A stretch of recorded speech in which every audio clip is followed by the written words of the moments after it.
I was 22 the first time my father publicly humiliated me for my job. My name's Caleb, and at the time, I was working as a janitor at an office building downtown. Not exactly the dream job, but it was honest work. I took pride in it, too. I liked the quiet of the early mornings, the predictability of the routines, and the simple satisfaction of leaving things cleaner than I found them. I wasn't lazy. I wasn't directionless. I was saving money, slowly, methodically, and planning for something bigger, something no one in my family cared to ask about. But to my father, that job was the punchline to every joke, the mark of failure. My older brother, Mason, was already working at some financial firm by then, wearing suits and flashing his company credit card like it was a badge of honor. My sister, Leah, had married into money and spent her time curating a picture-perfect life on social media. They were the golden children, shiny, spotless, exactly the kind of people my dad liked to toast in front of company. That Thanksgiving was the first time I realized just how invisible I was to my own family. It was the usual big, extended gathering at my parents' house. Turkey roasting, kids screaming, wine flowing, and adults laughing louder than necessary. I'd shown up with a homemade pie and a six-pack, like I always did. And as usual, no one really acknowledged me beyond a distracted, "Hey, Caleb." Dinner was loud and chaotic, the way it always was, with my dad holding court at the head of the table like he was some kind of emperor. He'd always liked having an audience.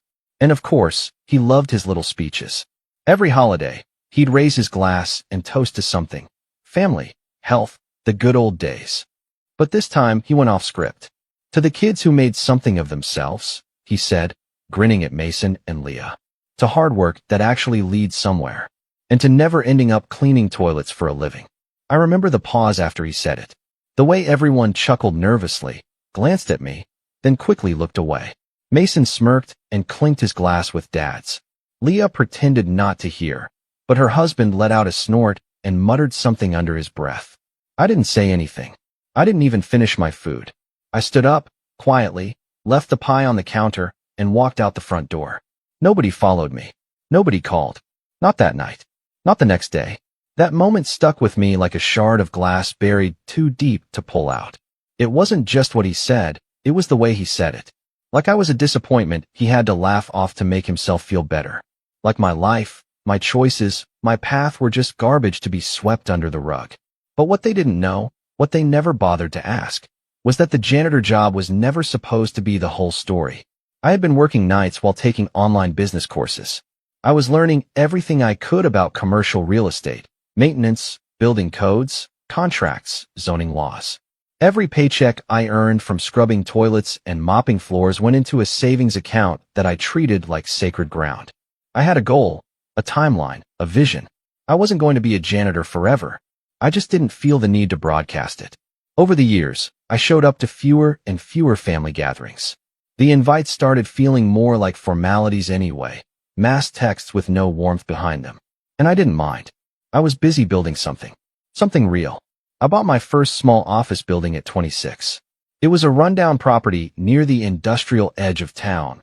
Leaky pipes, outdated wiring, the whole 9 yards. But I fixed it. I managed to clean up myself.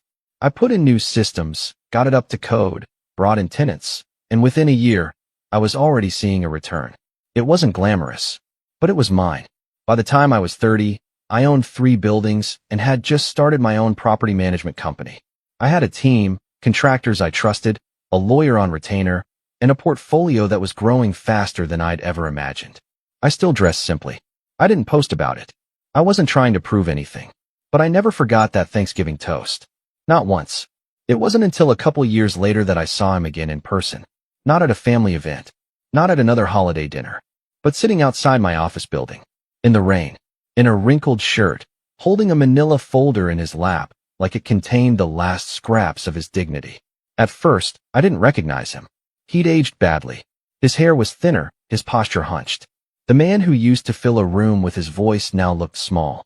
He didn't see me approach, just kept staring at the glass doors like he was unsure if he should even go in. When he finally did look up, our eyes met. And the look on his face? It said everything. He knew. But before I say what he wanted, before I explain how it got to that point, you need to understand just how deep the rift in our family ran. How my father's ego, his pride, His need to humiliate and control tore through the years like a slow, burning fuse. Because that Thanksgiving toast was just the beginning. The real fallout started after that. One choice, one snub, one insult at a time, until it all came crumbling down. I didn't stop speaking to my family altogether after that Thanksgiving toast, but something in me shifted. I became quieter, more guarded. Phone calls felt more like obligations than conversations. I kept them short, polite, distant. My siblings didn't notice. My dad certainly didn't.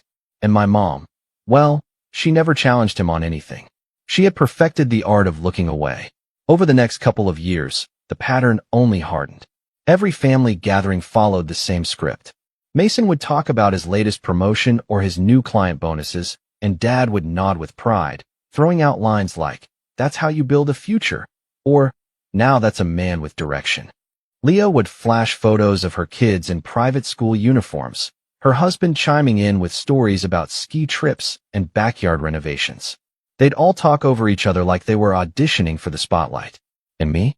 I'd just sit there, sipping water, answering direct questions with as few words as possible, waiting for an excuse to leave. The real breaking point didn't come all at once. It started with little things, tiny, cutting remarks Dad couldn't help but throw my way. "Still mopping floors, Caleb?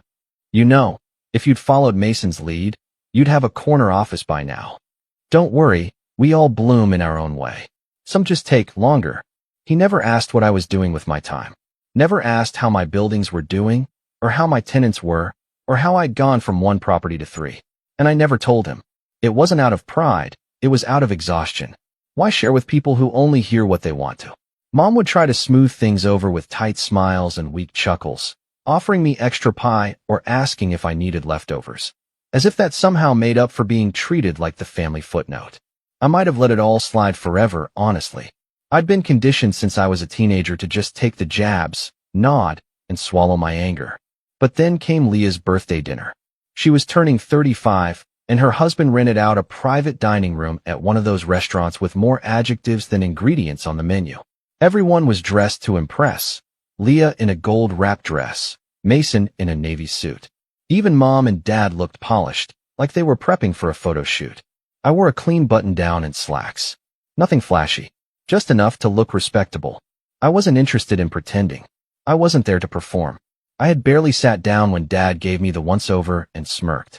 "Didn't have time to change after work?" he asked, loud enough for the whole table to hear. I smiled tightly. "I don't mop floors anymore, Dad." Mason laughed into his wine.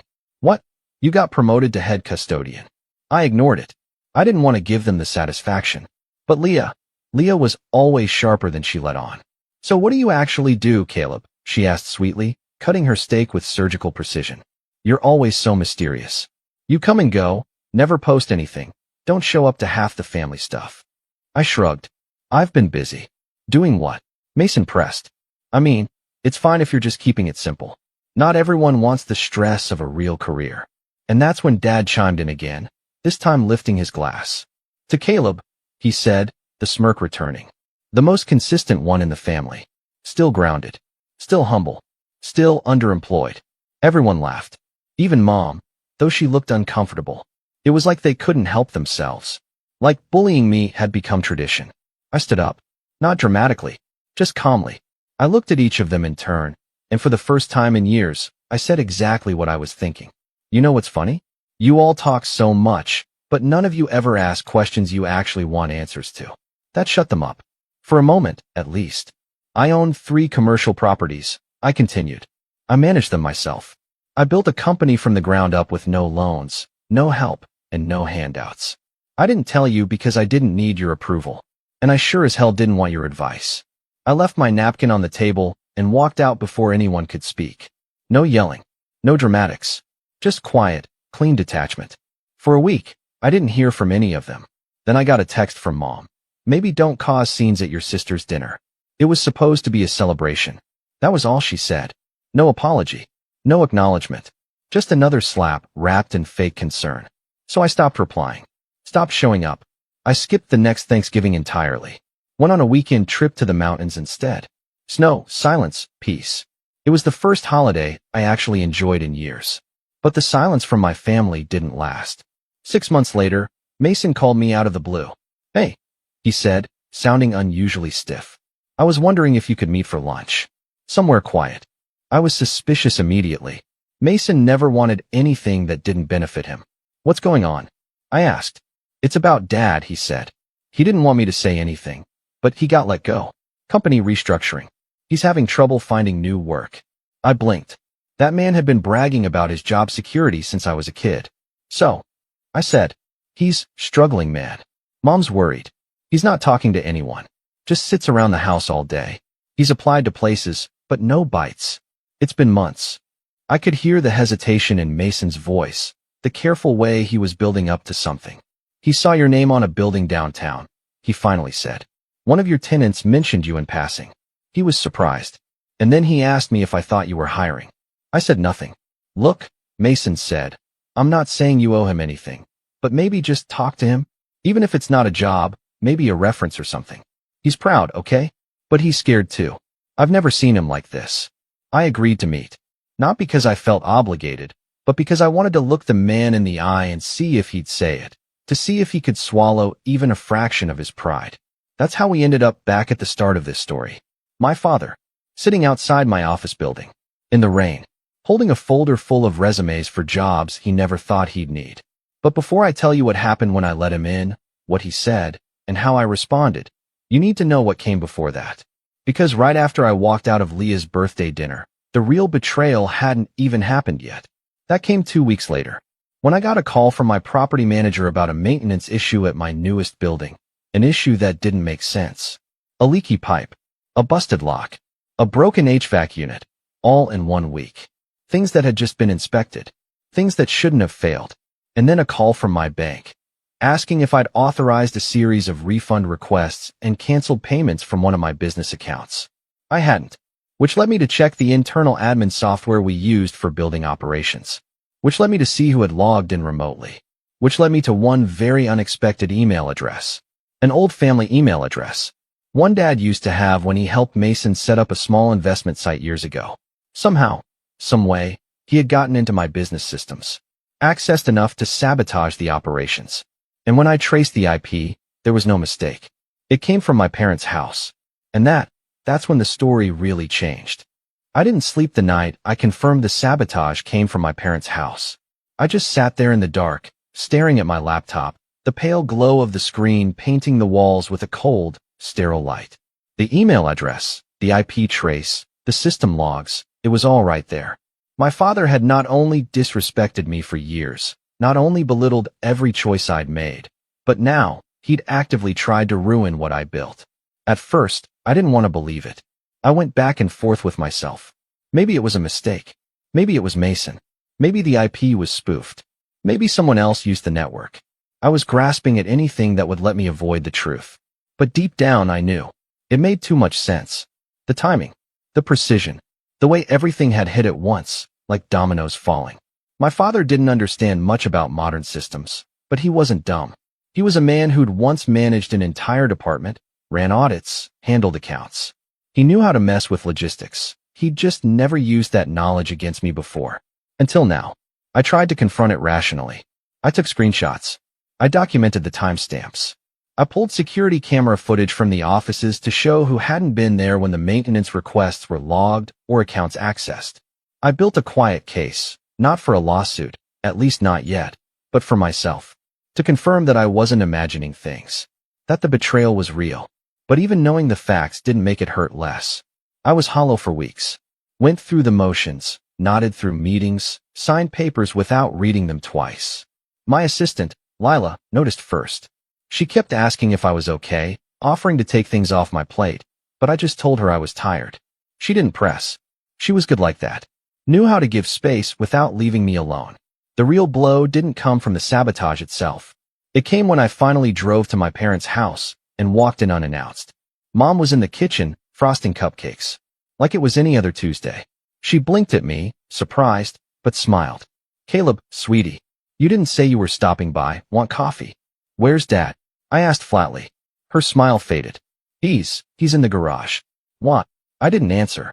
I just walked past her, through the living room, past the old pictures of Mason's graduation and Leah's wedding, There were no pictures of me on the walls. When I opened the garage door, he was sitting at the workbench, sorting through a box of old tools like he was waiting for someone to need him. He looked up, startled, and his face stiffened. "Didn't expect to see you here," he said. I held up the folder I'd brought with me. Inside were the printouts of the logs, the traces, the screenshots. I handed them to him in silence. He took one look and scoffed. "You came all the way here for this?" he asked. I waited. He set the papers down on the bench, like they bored him. "So what if I looked into your little business? Thought maybe if you were serious about growing, you could use some structure. Your systems are a mess, Caleb. You're running it like a janitor." My mouth went dry. "You accessed my accounts. You triggered false work orders. You tried to tank client confidence." He shrugged. "I was testing your setup. You're the one who's always so sensitive." I stared at him, disbelief flooding every cell in my body. "You really think this is your version of help? I think you've spent too long thinking small. I thought if you saw where the cracks were, you'd wake up and finally let someone with experience help you run things." I laughed, not because it was funny, but because it was so insane, so self-righteous. That laughter was the only thing between me and screaming. "You didn't help. You sabotaged. You humiliated me in front of the family. And now you break into my systems, and you call it help. I built a career from scratch, Caleb," he snapped. "I know how to run an operation. You just lucked into some property and suddenly think you're a mogul." "Lucked into?" I whispered. He stood up, towering over the bench now, his eyes flashing. "You're not special, son. You're just bitter because your brother passed you by. You always have been." I didn't respond. I didn't argue. I just turned around, walked out of the house, got in my car, and drove away. That was the last time I spoke to my father face-to-face for almost 2 years. I wish I could say I bounced back quickly, that I channeled my rage into fuel and built an empire. But that's not what happened. For the first time since I was 17, I seriously considered quitting, selling the buildings, walking away, finding something quieter, smaller, something that wouldn't make me a target in my own family, something that wouldn't make me question every choice I'd ever made. But I didn't, because 2 weeks after that confrontation, one of my longest tenured tenants, a pediatric clinic, called me personally. The HVAC unit we thought had been wrecked by the sabotage, I'd paid to replace it quickly. No drama, no delays, just did the job. And the clinic director wanted me to know how much she appreciated it. "You're one of the best building owners we've worked with," she told me. "The last guy ignored everything. You're always present. You care." And something about that stuck with me. I cared, even when no one else did. Even when my family mocked me, ignored me, tried to tear me down, I cared. About my work, about my tenants, about the spaces I was building and maintaining. That meant something. I poured myself into the business. Not with anger, with intention. I upgraded security systems, hired an IT consultant to review every vulnerability. I rebuilt the backend with layered permissions and 2-factor authentication, updated the tenant portal, and created new SOPs for maintenance teams.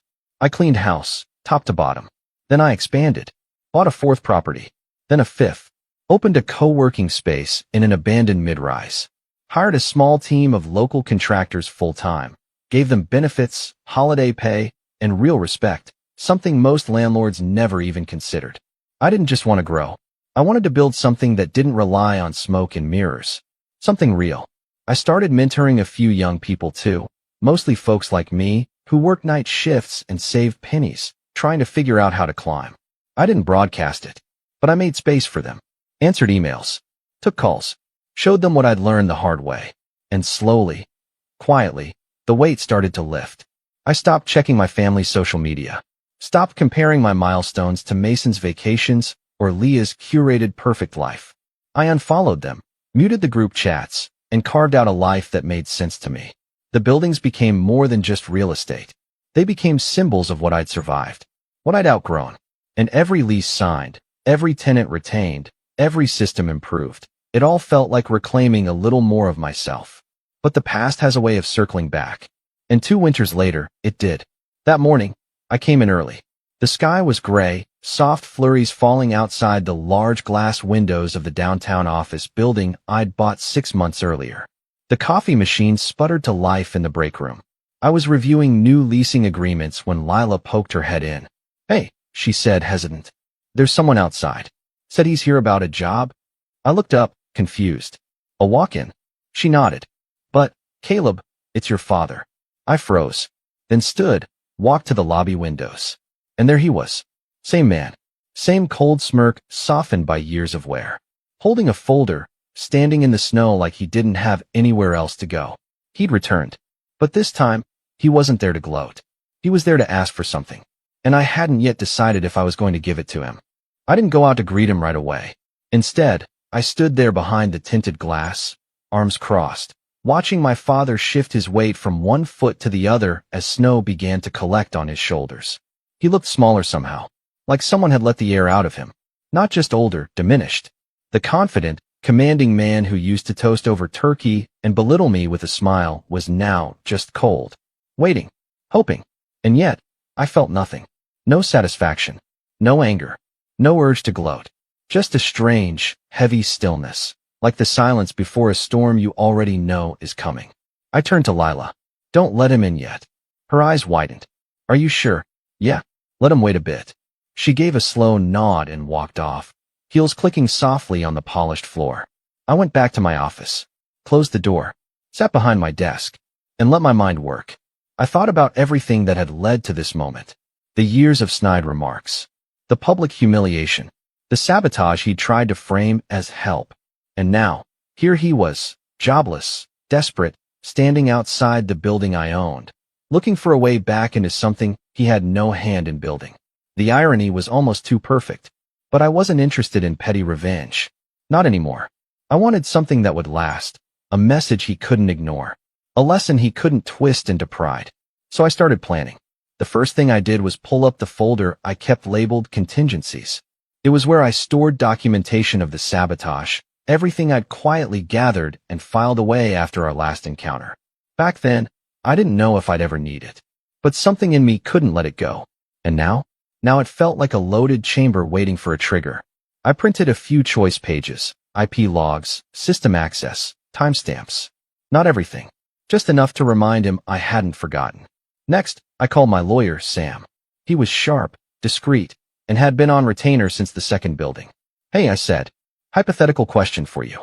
Let's say someone with a history of hostility towards you showed up looking for work. Someone who had previously accessed your business systems without permission. Could you legally hire them, and also use that contact to secure protections in case they ever tried something again? There was a pause. Hypothetically, Sam asked. Hypothetically, you could, but you'd want an airtight contract. Boundaries. NDA. Limited access. Monitoring. Might even be worth it to create a role just for that. Nothing essential, but enough to keep them close. I nodded, even though he couldn't see me. Got it. Thanks, Sam. Caleb, he added, voice low. You sure about this? No, but I'm not planning to offer him a job. I'm planning to offer him a mirror. After the call, I reached out to Lila. Bring him in. She hesitated. Want me to sit in? No, this one's mine. I stood as the door opened and my father stepped inside. He looked around, taking in the office. The dark wood paneling. The subtle, modern furniture. The framed certificate on the wall, my LLC's registration. He lingered on it a moment longer than necessary. Then our eyes met. Caleb, he said, voice scratchy. Thanks for seeing me. I gestured to the chair across from me. Sit. He did. There was a long pause, heavy with everything unspoken. He cleared his throat. I know this is unexpected, but I figured I'd try. Things have been hard lately. I said nothing. I know I haven't always been the most supportive, but I'm looking for something stable now. Thought maybe, if you had something. I let the silence stretch until it bordered on cruelty. Then I opened the folder and slid it across the desk. He looked at it, then back at me. I remember this, he said softly. So you kept it? I nodded. I keep a lot of things. He didn't open it. Just rested his hands on top. I was wrong, he admitted. About a lot. I wanted to believe you were still figuring things out. That I still had time to teach you something. But I see now, you built this without me. You don't need my help. No, I said calmly. I don't. He swallowed hard. But you came here anyway. He nodded. I don't have anything open that fits your background. I continued. And frankly, you're a liability. I can't risk another breach. His face tightened. But, I said, I can offer you something. His eyes lifted. I have a new division. Property inspections. Nothing glamorous. Just routine checks. Plumbing. HVAC, structural walkthroughs, field work, clipboards, reports, entry-level stuff, contract only, no admin access, no systems, no keys. His face fell just slightly. Sound beneath you? He shook his head slowly. No, not anymore. I leaned forward. If I bring you on, it's with full monitoring. Weekly check-ins, random reviews. Any deviation from the route, any missed appointment, and you're out. He nodded again, smaller this time. And you sign a statement acknowledging your past interference and agreeing to cease all access attempts or communications related to my internal systems. Permanently. I pulled out the pre-drafted agreement from Sam and slid it over. He took it, read a few lines, then looked up. You already had this ready? I knew you'd come eventually, I said. I just didn't know when. He looked down again, then signed. When he handed it back, I didn't smile, didn't shake his hand. I simply stood. Lila will give you your schedule. You start Monday. He rose too, eyes searching mine for something, gratitude, maybe, forgiveness. But I wasn't offering that. Not yet.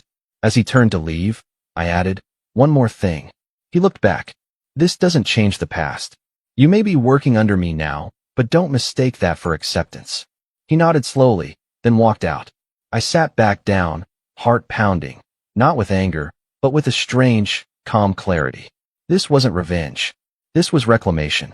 But it wasn't over yet. Because I wasn't just planning to keep him close.